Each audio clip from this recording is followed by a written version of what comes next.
Hello everyone, हजुर सबैलाई मेरो युट्युब च्यानलमा फेरि पनि स्वागत छ। आज मैले हजुरलाई एकदम छिटो र एकदम मिठो हुने आलु टिक्की चाटको रेसिपी लिएर आएको छु। यसको लागि मैले यहाँ उसिनेको आलु लिएको छु र यसको बोक्रा निकालेर यसलाई चाहिँ मजाले मिच्न पर्छ। आलुलाई उसिनेर एकछिन फ्रिजमा राखिदिनुभयो भने चाहिँ आलु टिक्की एकदम क्रिस्पी बन्छ।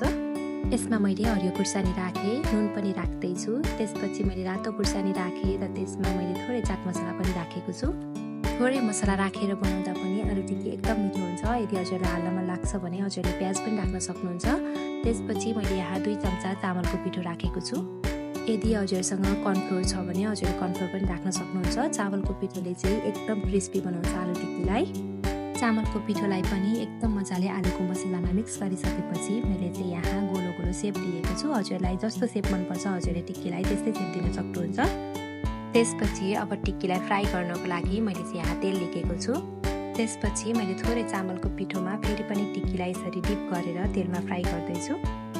हजुरहरूले डिप फ्राई पनि गर्न सक्नुहुन्छ अथवा भिडियोमा देखाएको जस्तै गरी स्यालो फ्राई पनि गर्न सक्नुहुन्छ।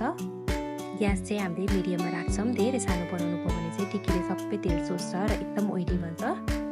5 मिनट एउटा साइडमा पकाइसकेपछि मैले चाहिँ टिक्कीलाई फर्काउँदैछु। दुईटै साइडमा गोल्डन कलर आइसकेपछि हाम्रो टिक्की पनि बनेर तयार भएको छ।